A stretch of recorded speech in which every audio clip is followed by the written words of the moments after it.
కేశవప్రసాద్ గారు, ఒక పక్క కల్తీ మద్యంది ఏర్లే పారుతుంది, దాని మీద ఎక్సైజ్ శాఖ విచారణ జరుపుతోంది. అసలు రాష్ట్రంలో 4 బాటిల్స్లో ఒక బాటిల్, ప్రతి 3 బాటిల్స్లో ఒక బాటిల్ నకిలీ ఉందని అందరూ చెప్తున్న సందర్భంలో రాజమండ్రి వేదికగా రాజమండ్రిలో నగర అధ్యక్షుడు, టీడీపీ నగర అధ్యక్షుడు మజ్జి రాంబాబు నేతృత్వంలో ఎక్సైజ్ శాఖ అధికారులు, సిండికేటు అందరూ కలిసి ఒక హోటల్లో రూమ్లో మాట్లాడే సంభాషణ బయటికి రావటం. ఆ సంభాషణలో ఎక్సైజ్ నకిలీ మద్యం బెల్ట్ షాపులు, దాని నిర్వహణ మీద చర్చ. లోపాయికారిగా ఎక్సైజ్ శాఖ అధికారులు నామినల్ కేసులు పెట్టడం, ఈ సంభాషణ ఆడియో బయటకు వచ్చింది. మార్గన్ భరత్ దీని మీద మాట్లాడారు, మాజీ ఎంపీ. నేను మొదటి నుంచి ఇది లిక్కర్ స్కామ్ అని చెప్పాను, స్కీమ్ అని చెప్పాను. స్కీమ్ అని అన్నారు మీరు. ఎందుకన్నాను? ఇది వాళ్ళ కార్యకర్తల్ని, వాళ్ళ నాయకుల్ని, అంటే ఉదాహరణకి ఎమ్మెల్యే కానివాడు అంటే నగర అధ్యక్షుడు అంటే ఎమ్మెల్యే కాలేకపోయాడు, అలాంటి వాళ్ళని వాళ్ళ కింద ఉన్న కార్యకర్తలకి బెల్ట్ షాపులు, కుటీర పరిశ్రమలు, ఎంఎస్ఎంఈ యూనిట్లు అంటే తంబాలపల్లిలో మొలకల చెరువు బ్రాండ్ది ఎంఎస్ఎంఈ యూనిట్లు, అది ఇబ్రహీంపట్నం కూడా చిన్న ఎంఎస్ఎంఈ యూనిటే. ఇలాంటివి రాష్ట్ర వ్యాప్తంగా ఉన్నాయి.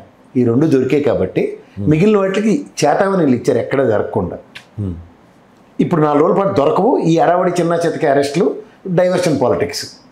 దానికి మధ్యలో పిల్లి కలెక్షన్లో నేను నరేంద్ర మోడీ ఆయన పూజలు పునస్కారాలు చేసుకుందామని వచ్చిన తీసుకొచ్చి 100 కోట్లు తగలబెట్టి నరేంద్ర మోడీ సభ పెట్టారు. డైవర్షన్ అన్నమాట. దీనికన్నా ముందు ఇంకో డైవర్షన్ ఏంటి ఇచ్చారు? మాజీ మంత్రి జోగి రమేష్ని సీన్లోకి తెచ్చి అదొక డైవర్షన్. దీనికన్నా ముందు ఇప్పుడు తలాతోక లేకుండా నారాయణ సంభాషణ, వర్మ టాపిక్ అసలు అవసరం లేని దగ్గర ఇక్కడ ఎవరిని వేల మీటర్లు పెట్టుకుంటూ తిరుగుతున్నారు వాళ్ళు. ఇది వీటిలో తేరిపోయారు. 40-40 సంవత్సరాల అనుభవాలు ఇలాంటి పనికిమాల వాటి మీదే ఉంది వాళ్ళకి. ఇది వాళ్ళ విజనరీ. వాళ్ళకి ఎంత ధైర్యం లేకపోతే ఈ ఎక్సైజ్ మొదటి నుంచి మొత్తుకుంటుంది ఇదే. ఎక్సైజ్కి తెలియకుండా ఇవి జరుగుతున్నాయంటే ఎక్కడో ఏంటంటే అడవుల్లో కూర్చొని ఎప్పసారా కాలితే వీళ్ళు కొండల వీరగొట్టిన వాళ్ళు ఎక్సైజ్ వాళ్ళు నడిబొడ్డులు, అది కూడా తంబాలపల్లి వైఎస్ఆర్సీపీ నియోజకవర్గంలో. వాళ్ళకి ఎంత ధైర్యం, ఎంత పోత్రం కాకపోతే వాడికి ఖచ్చితంగా తెలిసే ఉంటుంది ఎక్సైజ్ డిపార్ట్మెంట్కి. తెలిసే చేస్తున్నారు. ఇది రాల్ ఇంటెన్షన్స్. లేకపోతే గోవా నుంచి మద్యం రావడం పెట్టండి. వీళ్ళు కేరళ నుంచి మద్యం తెచ్చి అమ్మినా, కర్ణాటక నుంచి తెచ్చి అమ్మినప్పుడు కేంద్రపాలితం నుంచి కూడా తెచ్చి అమ్మగల సామర్థ్యం మాకుందని ప్రూవ్ చేస్తుంటారు. వీళ్ళు కూటమి గవర్నమెంటే కదా, బీజేపీ గవర్నమెంటే కదా అండి గోవానే. అడ్నోడు స్పిరిట్ అక్కడి నుంచే వచ్చింది. Spirit government. మన దరిద్రం ఏంటంటే సార్, మీకు కరోనా పాండమిక్ టైంలో ఈ స్పిరిట్ అన్నది ఈ మాస్కులు తయారు ఏమంటారు మనకి శానిటైజర్స్ తయారు చేయడానికి వెచ్చలవిడిగా అందరికీ యాక్సెసిబిలిటీ వచ్చేసింది ఇప్పుడు. అది గవర్నమెంట్ పరంగా కాకుండా. సో దాన్ని మిస్యూటిలైజేషన్. ఇవాళ వాళ్ళు ఎంత ఘోరం చూడండి. ఎక్సైజ్ వాళ్ళు 65% ఆల్కహాల్ కంటెంట్తో ప్రాబ్లం ఏం లేదని చెప్పి కొత్త నెరేషన్ స్టార్ట్ చేశారు. 65% అంటే సాధారణంగా మనం అందులో సోడా లేకపోతే వాటర్ కలుపుకుంటాం కదా, అది కూడా కలుపుకోకుండా తాగి వచ్చేట. గతంలో చూడండి మా జవహర్ గారు చెప్పారు బీర్ ఈజ్ హెల్త్ డ్రింక్ అని. అలాంటి నెరేషన్స్ ఇస్తుంటారు. వీళ్ళకి తన్నకండి. మనం చూడండి తిరుపతిలో 3 ఆడపిల్లలకి చేస్తే పోలీసులు రోడ్ల మీద తన్నుకుంటూ వెళ్ళారు. అలా వీడికి జనార్దన్ రావు గారిని, ఇంకోటి ఎవడంటాడు సురేంద్ర నాయుడు గారు హత్యలు చేసిన వాడిని, ఆ యాదవ్ని, ఇంకోటి జయచంద్ర రెడ్డి గారి 3 తీసుకొచ్చి గొడ్లోడు తీసి అంకుశంలో రామిరెడ్డిలో రోడ్ల మీద తన్నుకుంటూ వెళ్తే ఈ దెబ్బకి సగం మంది బయలుదేరి. వీళ్ళకి ఎంత ధైర్యం లేకపోతే రాజమండ్రిలో హోటల్లో కూర్చొని రూమ్లో ఈ సంభాషణ ఈ ఎక్సైజ్లో పోతారు. దానికి ఆడియో లీక్ అయింది. ఇది అబకారీ వ్యవస్థ పర్యవేక్షణలో జరుగుతున్న స్కీమ్ ఇదే. అయితే ఈ ఎదవలకి ఇంత మద్దతు ఎందుకు ఇస్తారు? పాపం ఆయన ఎవరో పోలీస్ అధికారిని నానా దెబ్బలు పెడుతున్నారు. Cannot be.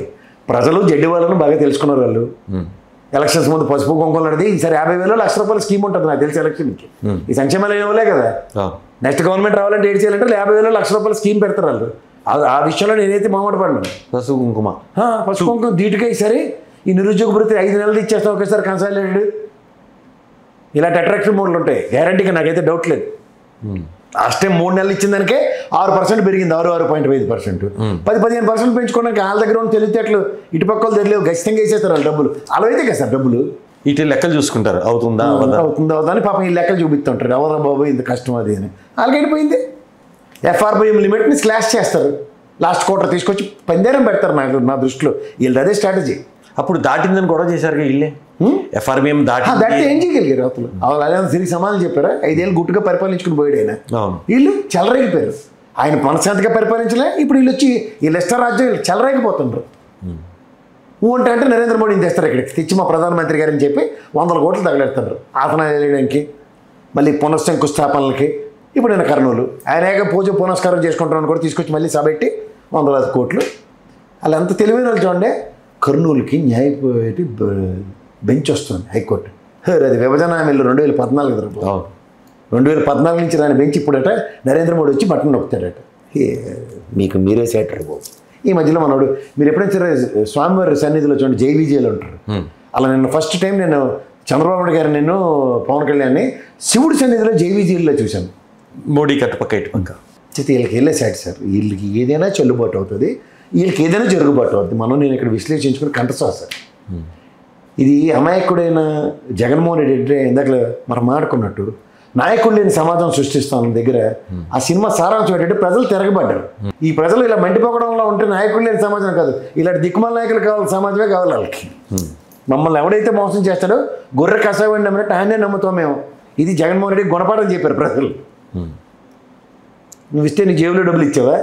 వీళ్ళు ఇవ్వకపోయినా సరే వాళ్ళ జేబులో డబ్బులో ఇవ్వలేదు కాబట్టి ఇవ్వట్లేదు, వాళ్ళకి బాధ్యత ఉందని నెరేటివ్స్ చెప్పేవాళ్ళంటే ఇష్టం వీళ్ళకి. దానికి మనం ఏం చేయలేము, మన చేతిలో ఏం లేదు. గీటరా ఎక్కడ ఎక్సైజ్ డిపార్ట్మెంటే కలిసింది. మెయిన్ కల్పిడ్ ఎక్సైజ్ డిపార్ట్మెంట్ ఆధ్వర్యంలో జరుగుతున్న లెక్కర్ స్కీమ్. అయితే వాళ్ళకి ఎంత ధైర్యం లేకపోతే అక్కడ రాజమండ్రి సభ అనుకున్నారు, ఇది బహిరంగ సభ అనుకున్నారు, డెప్యుటేషన్ మీరు డ్యూటీకి వెళ్ళారా మీరు? హోటల్లో కూర్చుని ఇవాళ మీకు 65% లెక్కర్ 75% ఉంటేనే సోడా నీళ్ళు కలుపుకోండి, 65 డైరెక్ట్ తాగి వచ్చాడు హెల్త్ డ్రింక్ లాగా. తంబలపల్లి మొలకలు చేరుది టెక్నికల్ ఇవాల్యుయేషన్ రిపోర్ట్స్. వీరిలో 17 ఉంటుంది ఓన్లీ. మీరు పర్సంటేజ్ లెక్కర్ చెప్తున్నా చూడండి. వాళ్ళ స్క్రోలింగ్ టెక్నికల్ రిపోర్ట్స్ ఎక్సైజ్ వాళ్ళు ఇచ్చేస్తున్నారు.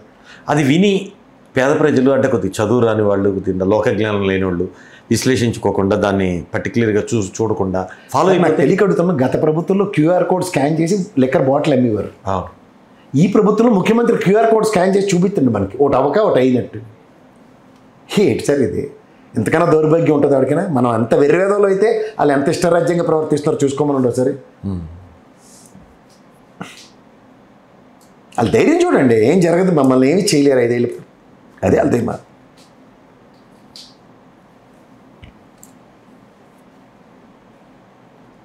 దీని దగ్గర నాకు సమాధానం లేదు, మీ దగ్గర సమాధానం ఉంటే చెప్పండి, నేను తిరిగి వింటాను.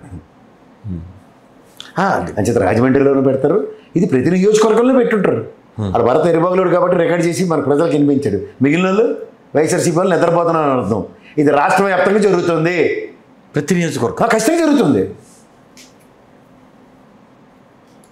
లిక్కర్ ఎమర్జెన్సీ పెట్టకూడదా? ప్రస్తుతానికి ఉన్న బాటిల్స్ ఆఫ్ చేసేసి పూర్తిగా అది గవర్నమెంట్ చేయాలి కదా పని. ఈ పని గవర్నమెంటే చేస్తే నేను అబ్కారీ వ్యవస్థ గవర్నమెంట్ కాకుండా వేరే వల్ల చెప్పండి మీరు. గవర్నమెంటే కదా అలా చేస్తుంటే మళ్ళీ దానిలో ఏంటంటే వాళ్ళు ఈ పాటికే ఫస్ట్ డే గాంధీ జయంతిలాగా ఇంకో రోజు సెలవు ఇచ్చి మొత్తం ఉన్న బాటిల్ అన్ని సీజ్ చేసి స్కాన్ చేసి ఇది క్యూఆర్ కోడ్ ప్రకారం ఉన్న బాటిల్ స్టాక్ ఇది డిస్ప్లే చేస్తామని చెప్తే ఇప్పుడు చెప్తారు పెట్టకథలు. అవును, మీరు అన్నట్టు ఒక రోజు 2 రోజులు there is no transparency at all in this. Transparency లేదు. At the cost of people's life. ఖచ్చితంగా లైఫే. రేపు ఇస్తా బ్లాస్ట్ మీకు చూద్దరుగాండి రేపు మండే. నాకు మొత్తం హెల్త్ రిపోర్ట్స్ అనేవి నా దగ్గర ఉన్నాయి. I'm going to blast. నేను రైట్ ఇన్ఫర్మేషన్ తెప్పించుకున్నా. I'll give. Last time Jaganmohan Reddy ప్రభుత్వాన్ని బదనాం చేయడానికి ఎన్ని లెక్కర్ రిపోర్ట్లు తెచ్చారో ఏదైనా సరే ఇవాళ దానికి పార్లర్గా 2 కంపారిజన్స్ చెప్తాను నేను. తెలుసుకోవాలి ప్రజలు. తెలుసుకుంటే అదృష్టం, తెలుసుకోకపోతే మీకు కర్మ, అది కూడా చెప్తాను. హలో, తెలుగు రాజ్యం ఛానల్ చూస్తున్నారా? సామాజిక రాజకీయ జీవన చిత్రణే తెలుగు రాజ్యం. అతిశయోక్తులు అసత్యాలు ఉండవు. రాజకీయ కోణం కాదు, ప్రజా కోణమే కొలబద్ద. తెలుగు రాజ్యం వీక్షణ మీ ఉత్తమ అభిరుచికి నిదర్శనం.